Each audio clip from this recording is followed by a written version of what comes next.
I'm Todd Jones, recovering from 30 years as a sports writer. Thanks for joining me as I sit down with some of the best sports writers of our time, who knew the greatest athletes and coaches and experienced firsthand some of the biggest sports moments of the past half century. We'll share stories behind the stories, some we've only told each other. Pull up a seat on Press Box Access. George Diaz knows how to get to the heart of the matter. He has a big heart himself. As a writer, it led him beyond the surface to the stories behind the story, to the homes of Dale Earnhardt, Roberto Duran, and a grieving family in Cuba, where George was born and fled with his family at age 4. George will tell us about those places and people and much more from his 40 years of covering sports. Welcome to the show, George. Great to be here, my friend. Good to reconnect with you via this fancy devices, things you got going on. Yeah, I know. What happened to us? We used to be like typing and on Radio Shack Tandies, and now we're speaking by, the internet. What is this internet thing, George? I don't know. I'm just trying to figure out Snapchat. We'll go from there. Well, George, 29 years at the Orlando Sentinel. You're also at the Miami Herald for quite a bit. I think of you as Mr. Florida, like you're an institution there. Not in an institution, but an institution in Florida. That could happen, too. Yeah, Mr. Bright and sunshiny, optimistic. I don't know why you're hanging out with me, but I did a little research preparing for your appearance on this show, and I came across a quote. And the quote is, "I had aspirations to be an athlete, but I found that challenging since I had no athletic skills." Could that have been I have been one who fired that one out there? You wrote that in your goodbye column when you retired from the Orlando Sentinel after 29 years. And I just want to say I can attest that you had no athletic skills. Well, thank you, man. I'm feeling the love already. We're 5 minutes into this thing. Yeah, okay, man. Good talk. Love the TED Talk. See you later. We actually did play a lot of basketball together. In the 1 year you did not spend in Florida, you were in Cincinnati in the late 80s. I was just starting, and we used to play a lot of basketball together. So you were actually a good player. I'm just joking, you, George. Yeah, I have my moments. Yeah, me too. It's like what they say about sports writers, right? Those who would if they could, but they can't. So they tell others who can how they should. That's the whole game plan and it's worked somehow. It worked for quite some time. Well, one guy who could play basketball is a guy that you got to know pretty well down in Orlando. A guy by the name of Shaquille O'Neal. Yeah. And Shaq, 19 years in the NBA, they think of Shaq as being with the Lakers, but really his career started in Orlando. We know Shaq, the basketball player. Tell us a little bit about what he was like to deal with as a person. For me, it was great. He put Orlando on the map. He put Orlando on not only on the NBA map, but on the world map, because for the short run that he was here, he was just it was a great match. It was a great marriage for a franchise in a city looking for relevance, and a guy who was he was a 20-something-year-old kid. I remember doing a magazine piece on him as a year or two into this thing, and one of the things that was relayed to me was that the neighborhood kids would basically knock on his door and say, "Hey, can Shaq come out and play? We want to go play paintball or whatever." So and he would. That's just he would. So he was larger than life, but he was also had this little bit of innocence about him that he didn't.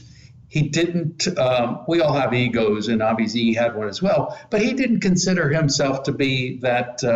He was the biggest kid on the block, but sometimes he didn't necessarily have the biggest ego on the block. Yeah, I didn't know Shaq. I never really crossed paths with him during my own career, but just knowing him from television, and he seems like a big, jolly kid, a guy that you would like to hang out with. Was he good with the media?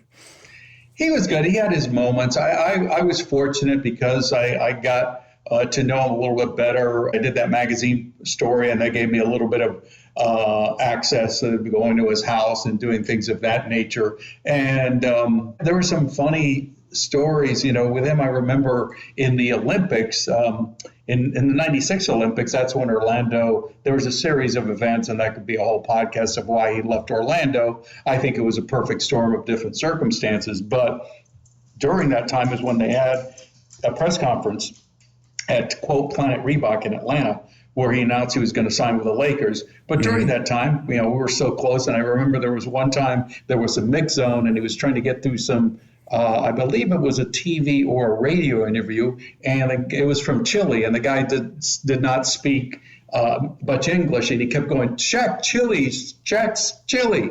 And Shaq finally came up to him and the guy asked him through an interpreter or whatever how he ended up, did he know anything about Chile? And he said, I didn't know much about Chile, but I had seen two of my friends who are world travelers. And then he pointed to Brian McIntyre of the NBA, who was in media communications, and me. So he said, Brian McIntyre and George Diaz went to Chile and they really loved it. So I need to go. So he was just busted. So this is going back to Chile, and he's telling a story that's completely fabricated about his buddies going to Chile.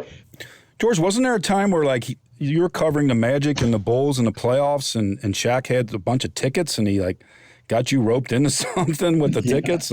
What was that all about? Well, it was a playoff. It was one year the Bulls and the Magic. I believe it was the Eastern Conference Finals, and there was I think it was 12 or 13 tickets, Todd, that he was given for his friends and family, whatever. And for whatever reason, he just didn't like them, didn't need them. And we were doing the pregame scrum there in the locker room, and he just handed them to me. So I went outside. I just went outside to the United Center, and there was actually a basketball court like a block or two away. I just handed them some kids, and it was kind of a neat deal. I mean, I did what I did. It wasn't me, and it was obviously he gave me the tickets, but it was kind of a neat thing that all these kids got to see an NBA playoff game, finals between Magic and the Bulls. But it was fun. It was a fun thing to do. But that's kind of how he was. That's how he rolled. Yeah, but that's the thing. When you were in a job like we had, you got to see people behind the scenes a little bit, and you got to see another side of somebody. And, I think that's one of the great things that I treasure about what we used to do, and I'm sure you probably feel the same way. No, there's no question about it. Sometimes it's a little bit of a darker side, but a lot of times the moments where you do have a laugh and you really, for me, you have this sense of pride and accomplishment, I guess, and just, you feel good about being there in the moment. Yeah. Well, sports writing got you to meet Shaq. It got you really to travel around the world. Sports writing took you all over the place. You went to 8 Olympics. You covered, I think, probably 6 or 7 Super Bowls, Daytona 500. You went around the track once, right, in the car? Oh, I've been around the track a few times. Yeah. Tony Stewart, Brad Keselowski, that kind of stuff. It's been a wild ride, as they say. Yeah, it's literally taken you everywhere. One place it did take you back to was your homeland of Cuba. And for those who don't know, George, you were born in Cuba. And I think you lived there till age 4, perhaps? Yeah, I was almost 5 when I came over, Tom. Almost 5. So when I think back in February of 1961, your family fled Cuba. This is only a couple years after Castro had overthrown the Batista regime and instituted a communist government. Were you young enough? Could you remember your family leaving Cuba at the time?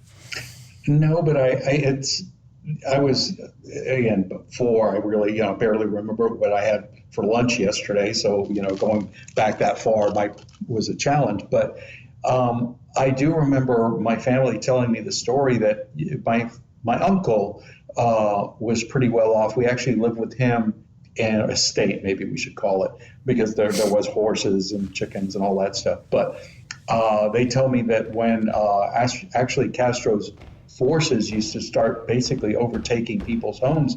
And when Castro's henchmen showed up at my house as a 4-year-old, I told them to leave, that they were not welcome there. Of course, I don't think they listened to 4-year-old George Diaz because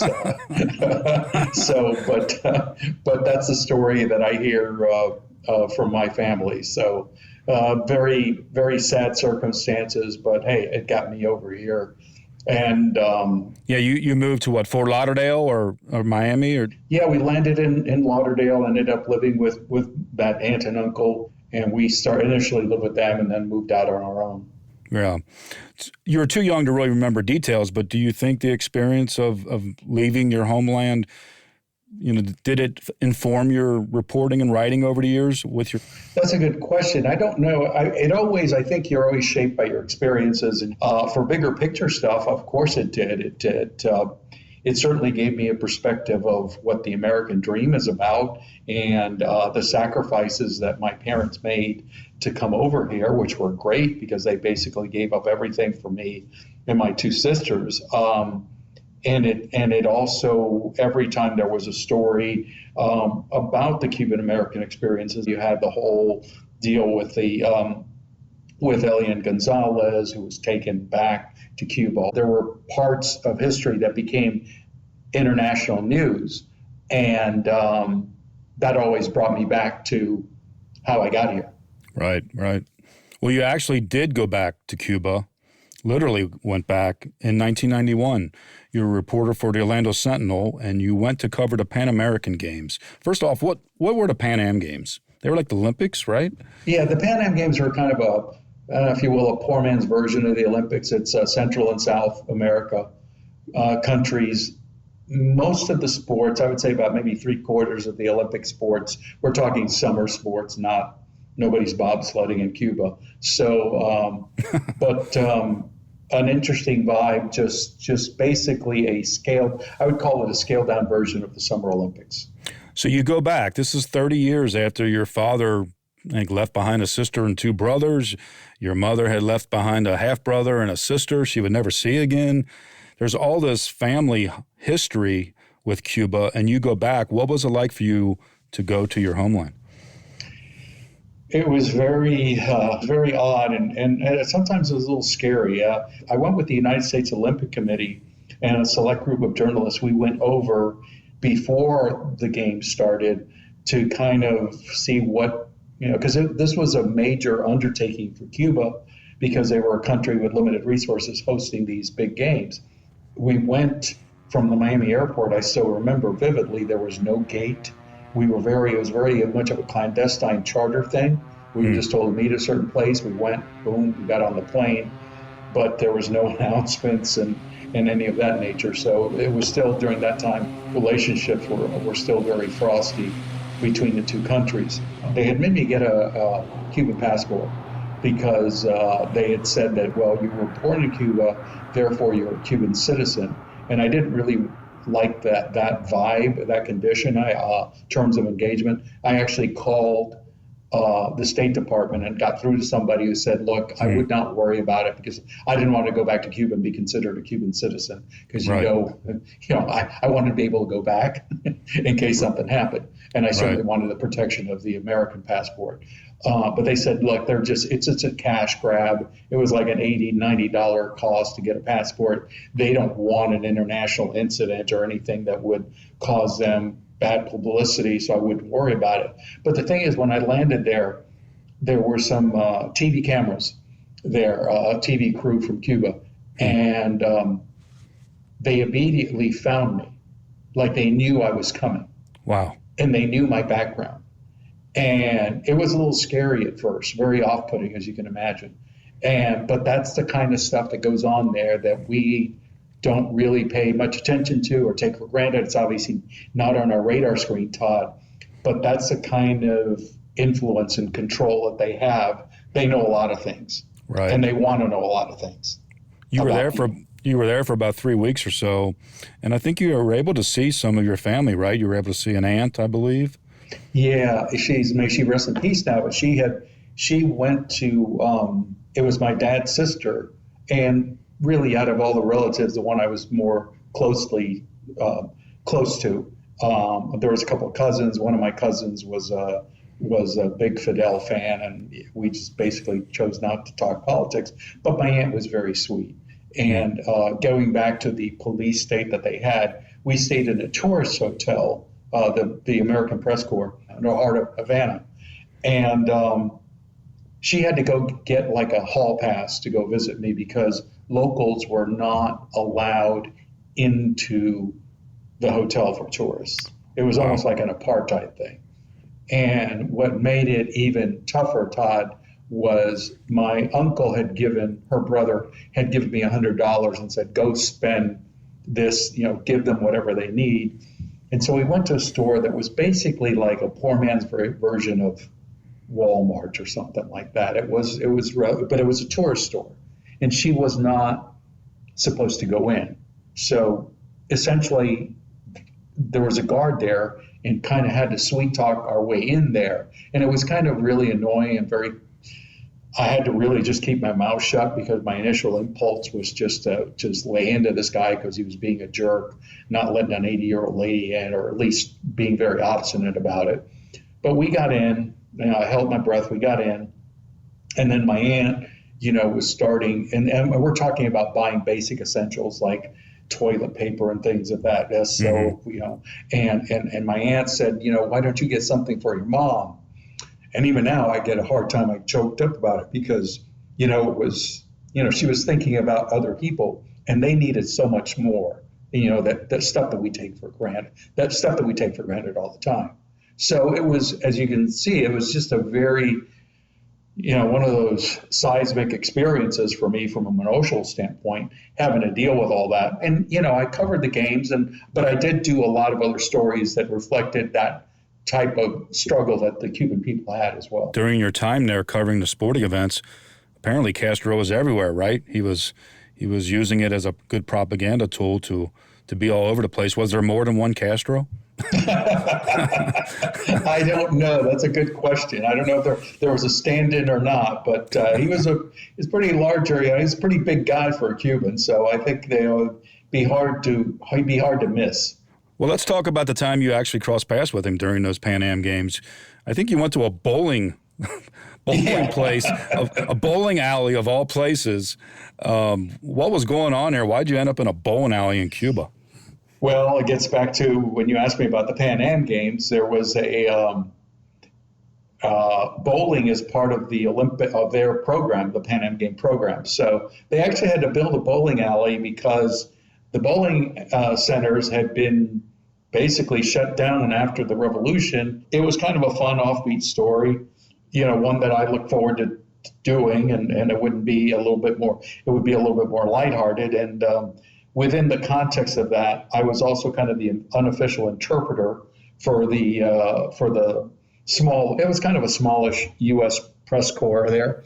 Yeah, I think it was you and Archdeacon and Mark Purdy, another guest on the show. Mark Purdy was there, and Bill Conlon, who passed away, and Arch was there. But Arch was there as a guest with his one of the friends he had made over there. He wasn't. I don't think he was covering the event.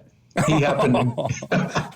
Yeah. Typical Arch. He was going there to kind of figure it'd be a low-key thing to just keep under the radar, and of course Castro showed up. So, tell us about that. So the reporters, I think Maureen Boyle was the press liaison for U.S. bowling. I would love that job, right? Because it has to come with like cigarettes and beer, right? Exactly, and a very cool shirt, with, right. With embroidery on she the back. Seats all of you in where the press is supposed to be sitting, but then you were told not to be sitting there, right?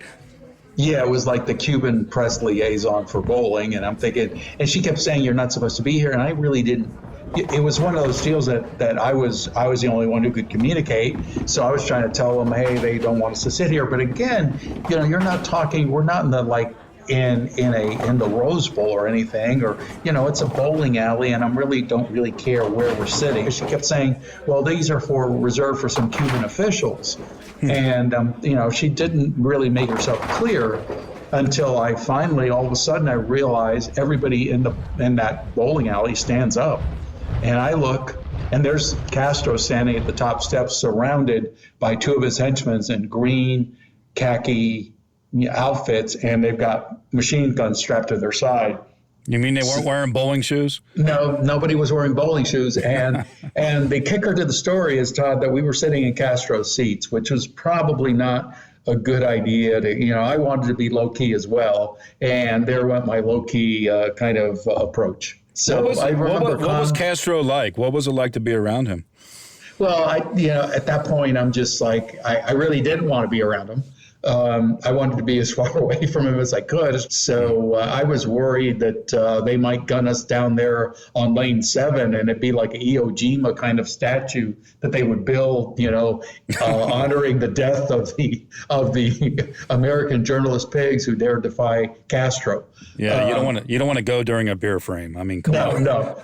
So I was getting out of there, and I remember Conlon getting out his video camera, and I'm thinking like, dude, we just got to get out of here now while the getting's good. So basically, he's going down and I'm going up, and made it out alive. But I remember, in Florida they do the same thing. I don't know how it is up north, but you go to Florida, it's a summer, it's 90 degrees out, and then you go to a bowling alley and it's like 50 degrees, and that's what it felt like. It was there at that time.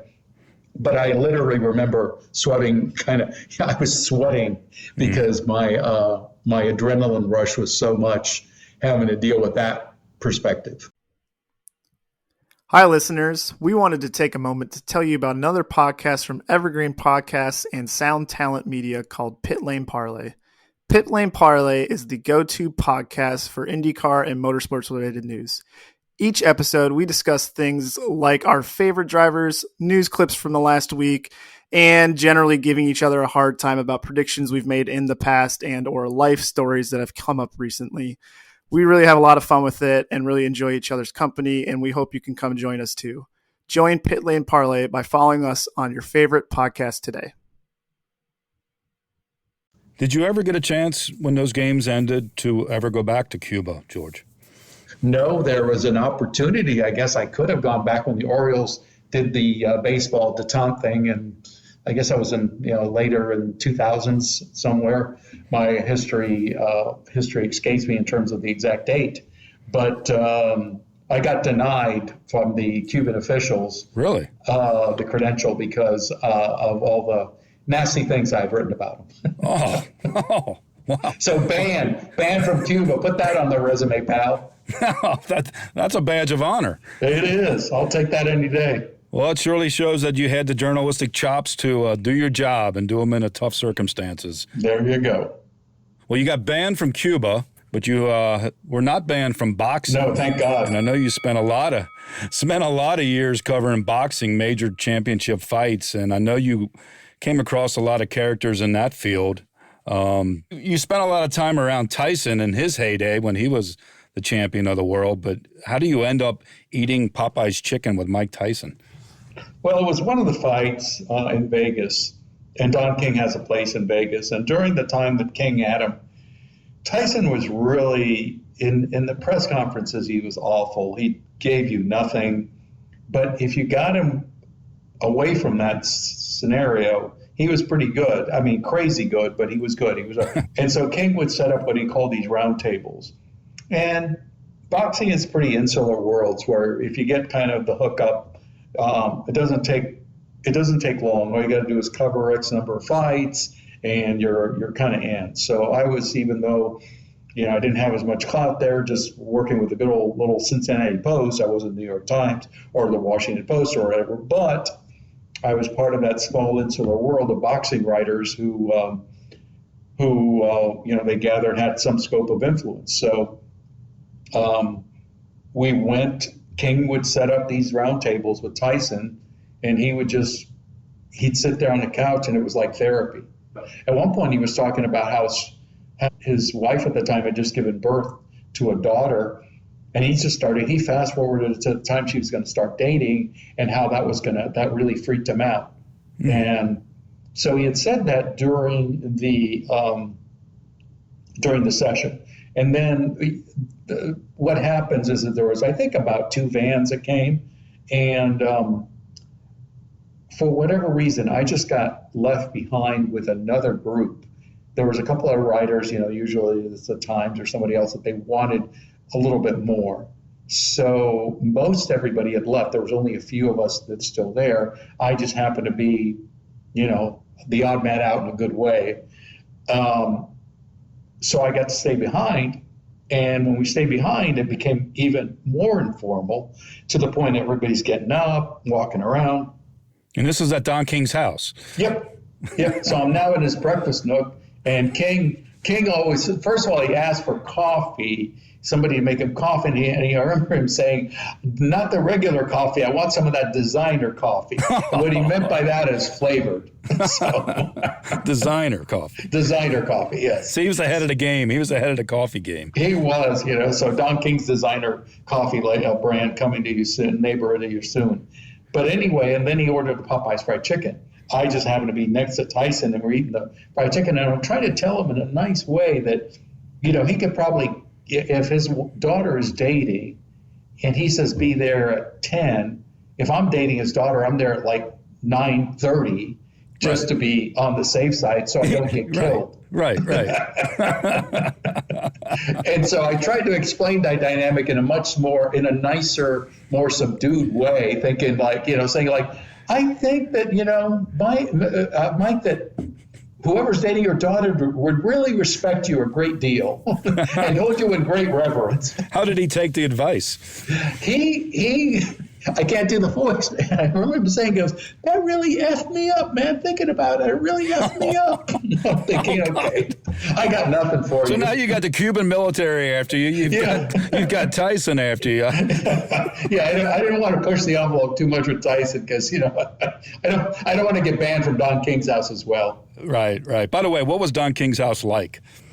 Opulent. George, weren't you there when Larry Holmes and Trevor Berbick had a little bit of a street brawl and Larry went jumping off the car or something? Wasn't you're bringing back all the greatest hits. That might have been the greatest night of my life, just about. So Holmes is making, X however many comebacks it is, right? So he's fighting in Hollywood, but not California, my friend, Hollywood, Florida. I think it was a Diplomat. It was some hotel. It wasn't even a casino. And so he's fighting some guy. Was it the guy that the Magic drafted and sent? Yeah, right. Yeah, back to France. Okay, yeah. Right. So he takes him out, even though Holmes is way past his prime. So he fights and beats him. And it's a regular mundane story, right? There's no drama in this. We all know that Larry's washed up. He's just looking for a paycheck and, doesn't want to leave, which, the story of most boxers. So they do a press conference. And the press conference is during the press conference, Trevor Berbick shows up and starts calling out Holmes, wanting to challenge him to fight. Right there? And in the press conference? Yeah. Not at that time, not the very time, but, down the road. Now you got two columns to write. Yeah. Oh no, it gets better. So then he makes some reference to some girl named Jenny that Larry was dating, and that was Trevor's girlfriend, and he stole his girlfriend, Holmes did, and Jenny, he's professing his love for Jenny or whatever. And I still remember we're still, at that point, we're still, trying to make deadline. Everybody's typing away, trying to, get in some flash quotes and all that. And I remember John Saraceno from USA Today, because Berbick was right next to us screaming, and Saraceno was telling Trevor, will you just shut up? I'm trying to write. I'm working here. So we all let it go. Trevor eventually disappears or whatever. But about 10 minutes later, some guy, just a flunky or whatever with the PR people there, says, hey, Trevor and Larry are fighting in the parking lot.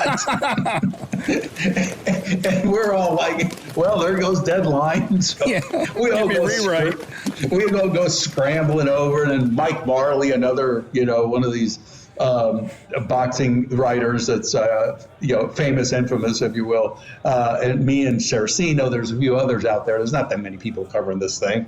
But we go out there, and there is the valet entrance. And at the valet entrance, we see Trevor, and he had this bright, shiny, like brown suit, and it's like been ripped and stuff already. So they've already had a bit of a scrum. And so Trevor's out of breath, and he's going, hey, Larry trying to get, he's so crazy, he's trying to get. And so he's going through all this, and we're sitting there, and then This couple pulls up in a little Toyota or something, right? And they're just wanting to valet park their car. God bless them. They're there maybe on a special occasion, a nice night. Maybe they want to get a drink. But they didn't really expect that when they tried to valet park their car, Larry Holmes would jump on the roof of the car and catapult himself toward the herd toward Trevor Berbick. So here I am with my little scribe pencil and pad, and I look up, and there is Larry Holmes flying through the air, trying to take out Berbick again. Of course, he gets to him because it's not a hard target, and they just kind of rolled around. Nothing really happened. I mean, nobody really got hurt badly. I mean, I guess it got broken up pretty quickly. But I still feel for that couple because I think he might have dented the roof. How do you report that to your insurance company, right? Nobody's going to believe that story. Former heavyweight champion went flying off of my car. Honest. It's one of those Geico commercial deals, Yeah, right. So how did that wrap up? Did they ever fight after that? It gets better. No, it gets better. They never fought, but so now we filed whatever story we could get out of it in the short, and we need to, but nobody's talked to Larry about it. And the whole genesis of why Larry wanted to fight him was because when he was talking about Jenny and all this, Larry's wife was in the press conference. Diane was in the press conference, and she was not at all happy with the commentary that was going on. She didn't even know about Jenny. 8675309. Yeah, exactly. Right. Old school reference, kids. Now we know what that number's all about. So anyway, so we saw him and talked to Larry. So Larry, true story, also fancies himself as a singer. So he set up a gig at the club. Maybe that's where the couple was going to see Larry Holmes sing.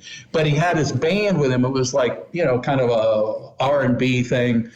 And so add to add the piece de resistance to the whole thing, at about 12:30 at night, there is Larry up on stage singing Brick House with his R&B band. and that's a wrap, kids. And now you're supposed to make sense of this and write a story, right? When people say, what was it like to be a sports writer? I'm going to tell them, listen to George Diaz's story about Larry Holmes and Trevor Berbick fighting in a parking lot in Hollywood, Florida. It's on there, YouTube. You can find it on YouTube. I am not exaggerating any of this. It was like, it's just too good to be true. Well, you find all kinds of characters in boxing, and one of the characters that you know better than anybody was Roberto Duran, the Hands of Stone, and you actually end up being the ghostwriter for the 2016 autobiography, I Am Duran.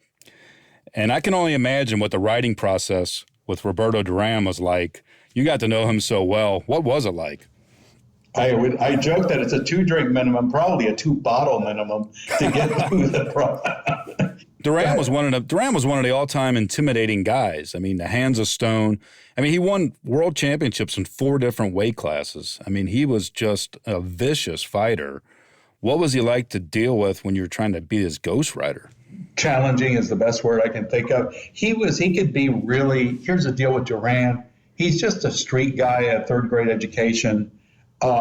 He could be a real pain to deal with at times. And there was more than once that I went to Panama, and the first time out, after about 3 or 4 days, he disappeared and he had something else to do. He had some memorabilia show, and either he got booked and he didn't care. He just left.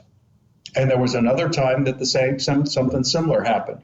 But the good thing is that his family was very, very, especially his son, Robin, we became close. His wife's a sweetheart. And, they really shared everything. This is where one of those deals where you get some people that want the varnished version of reality, but they had, all his womanizing, everything was out there for the world to see. And, but going back to Roberto, he could be surly and difficult. He could also be just he also has a sweet, he can be a very sweet man with a big heart. I mean, it got to the point where every time I'd see him, we'd hug, and he does, the kind of Latin thing. He'd kiss me on the cheek kind of thing, so you have these, it's almost like this yin and yang, if you will, Todd, that you saw this guy, you see where that kind of street tough brutality, if you will, because he dealt, boxing's a blood sport, boxing's the most brutal sport I can think of. But there's also this other side to him that's why he ended up losing so much money. He would literally give money away. He would, people would come up to him, knock on his door, and he'd give them money during his prime. In Panama? He could never keep it. Yeah, in Panama. And he's lived in the same house since like forever. It's not like, city of Panama, in Panama City, he's a god there. Still is. Well, was he receptive to the idea of you writing about his life story? I mean, he obviously signed on to do it, but was he cooperative? He was cooperative, but he wasn't very good about details. So I was able to, in putting it together, I was able to get to places I needed to be in certain points of his life by talking to other people, whether it was his manager, Luis de Cuba, was great. I talked to Bob Arab. I talked to Sugar Ray Leonard. That I didn't need Duran for every single bit of information. He could just, I could set the scene just by talking to as many people as I could during moments that were significant, in his career. Right. And I was able to do that. And that was the biggest challenge, because Duran was not somebody who was going to give me, at the end of the day, he didn't give me a lot to work with at times. He wasn't very introspective, right? Yeah. No, he wasn't introspective at all. But I was able to get into his head simply by using other voices and people in his past. And the most challenging aspect became the no mas thing. Yeah, I wanted to ask you specifically about that. Duran was such a great fighter. Like we said, 4 world championships at 4 different weight classes. And yet, unfortunately for him, he's known for that one moment when he quit. He quit during the fight with the rematch fight with Sugar Ray Leonard. And it's famously known as no mas, which is what he said to the referee. What did he say about that moment when he quit against Leonard? Well, we had to do some serious negotiating, because it was, at first he was sticking to the fact that he had a stomach ache and he didn't feel well. And, he thought he did think this. He did think that if he just quit, he knew he was going to lose. So he did quit. He knew he was losing. He was frustrated. He quit. That's the bottom line. But he also thought he was going to get a rematch, because it'd be 1-1, right? Mm-hmm. So, but he didn't. He miscalculated how badly it would be perceived. And I had to, between him and talking, as I mentioned, his son was very good, Robin. I said, look, we've got to get away from the tummy ache narrative. You've got to come clean with it. So he came about as clean as you can. And I probably should have had the book with me, but he basically said that, yeah, I just was frustrated. It wasn't my night. I thought I was going to get a rematch. So I quit. But at first he was being obstinate, saying that, oh, my stomach hurt. No, it wasn't the stomach. It was his pride that hurt the most. Mm. Yeah. Well, you mentioned that Duran, he was such a tough guy, a street guy, a ferocious guy, but he could also be a kind-hearted guy too, a soft guy, And I think about sometimes there are athletes like that their public persona is out there, and yet as a sports writer, you get to see a little bit behind the curtain. And one of the athletes that I think about in those terms is another guy that you came across, and that's Dale Earnhardt, the old man, Dale Earnhardt Sr. And you covered NASCAR for a lot of years for the Tribune Company, which owned the Orlando Sentinel.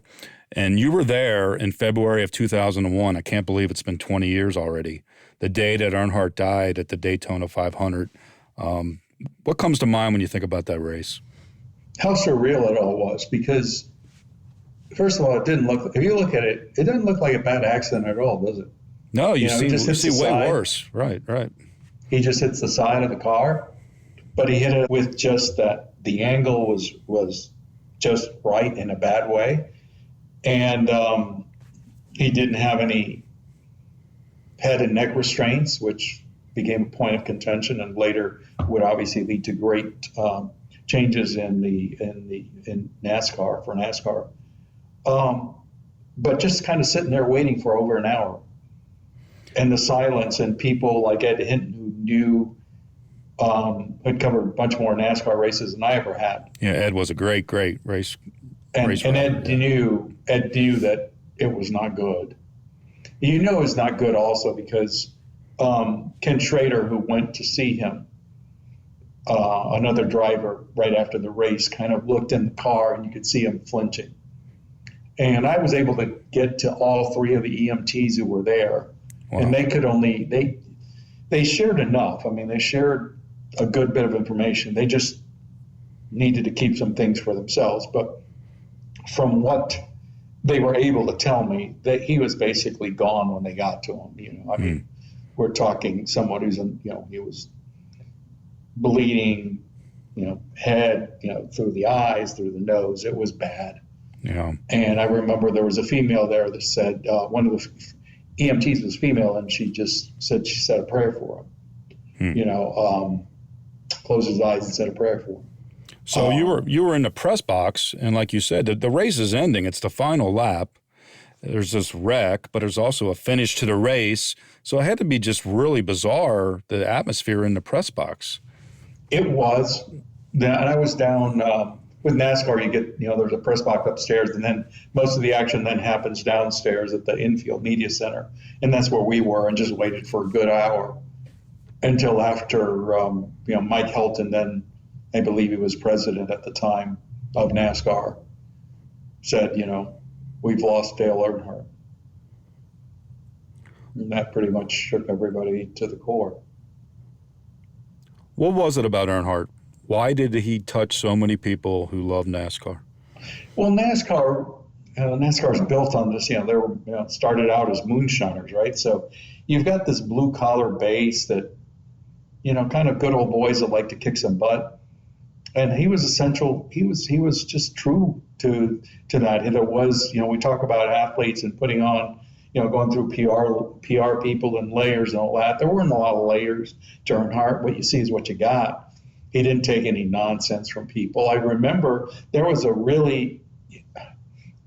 just a few days before that, they used to have this IROC series, which was different drivers in different race categories. Mm-hmm. It was like international racing of champions or something. And so these open wheel guys race with NASCAR guys. It was just a fun kind of little sprint race. And a guy named, one of the drivers named Eddie Cheever, who was part of the open wheel wine and cheese crowd, if you will. Yeah. Somehow he got tangled up with Earnhardt, and I think he took Earnhardt out by mistake. I mean, he didn't do it on purpose. And I remember Cheever's going into the media center, and I think he was terrified that he thought, because Earnhardt on the cool down lap, after he had wrecked Earnhardt, and Earnhardt was able, I guess, get back onto the field, but finish X number of laps behind. Earnhardt took him out during the warm down lap after the race, just as a payback. and I remember Cheever going up in the press box or up in the media center, in the infield media center, and saying, "I have no issues with Mr. Earnhardt whatsoever." He was like, "Please don't kill me now." Yeah, he wasn't jumping off somebody's Toyota trying to get to Dale Earnhardt. No, you weren't doing that. And that's how Dale was. And, it was just, he was one of those guys who's just kind of cranky and had a heart, too, had a great heart, but also could be a real SOB. Yeah, I had an interaction with Earnhardt once at the Brickyard in Indianapolis, and, he had such a presence to him, right? I remember seeing him standing in the garage, and he could just be standing there, and you're like, it's Earnhardt. And so anyway, they had a breakfast with some riders and some drivers, and it was me and about 3 or 4 other riders were just standing around with Dale, and he was really good. He was actually, engaging and talking about different things. And some radio guy came over, and said, "Can I join in?" And Earnhardt says, "Yeah, sure, go ahead." And the radio guy was all nervous. You could just tell that this was his big moment. He probably practiced in front of the mirror the night before, and he goes into it. He goes, 3, 2, 1. I'm here with Dale Jarrett. And Earnhardt goes, "I'm not Dale Jarrett." Turns around and stalked off. And all the blood in that radio guy's face just drained away. And the riders, we were pissed because we're like, man, we had Earnhardt and he was great and he just left because of you. But at the same time, I was also thinking, oh, that poor bastard. He finally got his big interview and he just missed it. You think of Earnhardt, you think of the Intimidator. Behind that, he could be a softie too, right? Yeah. And he was. Yeah. He had a great charitable heart. He did certain things that he didn't want to get publicity for. Remember in 1998 when he won the Daytona 500 and he had taken a girl with spina bifida, had given him a lucky penny, and he took it and he glued it to the dashboard of his car, and he won the race. He finally won the Daytona 500. And he never really told anybody, but word got around that as a return favor to thank you, Earnhardt bought the family a special van to meet all of her transportation needs. And that's the kind of thing that a guy that has that rough exterior, the Intimidator, he's not really going to let you know. But behind that sometimes is a heart of gold. Mm. Well, NASCAR was a sport and still is that just touches so many people and the people in the South, and you covered it for many, many years down there in Florida and covered it so well as you did so many different sports. And it's been great talking to you about all these different things. We've been all over the place, George. We have. We've been with Shaq. We've been in Cuba. We've been Larry Holmes in the parking lot of a hotel fighting in Hollywood, Florida, and we've been in Daytona. And I think that speaks to your career, your great career. I was joking with you early on about your basketball skills only because I love you like a brother. I've had a lot of respect for you. You were great to me when I was a young guy in Cincinnati, and whenever we crossed paths, we always had some good laughs. And you're a guy of a big heart, advocate for foster kids and Alzheimer's disease. You've taken in dozens of foster children, and you've done a lot for your community down there in Orlando, Florida. You really are such a big part of Central Florida down there, and it's because of your work as a journalist, but also because of your own heart. So I appreciate you taking the time and spending it with us. Well, thank you, my friend. Those words really do mean a lot, and I'm glad. I might have provided a few pointers now and then, but I think you got this, and you obviously carved out a great career for yourself. So pat on the back, right back at you. All right, my friend. Thank you for your time. All right, take care.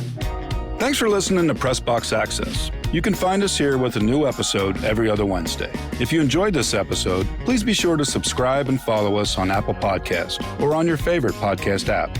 We'd love for you to review us. 5 stars would be nice. Follow us on social media. Drop us an email at pressboxaccess@gmail.com. And be sure to spread the word. Everyone is welcomed here. This has been a production of Evergreen Podcasts. A special thank you to executive producers Michael D'Aloia and Gerardo Orlando, producer Sarah Wilgrube, and our audio engineer Dave Douglas. I'm your host, Todd Jones. It's closing time. Rock on.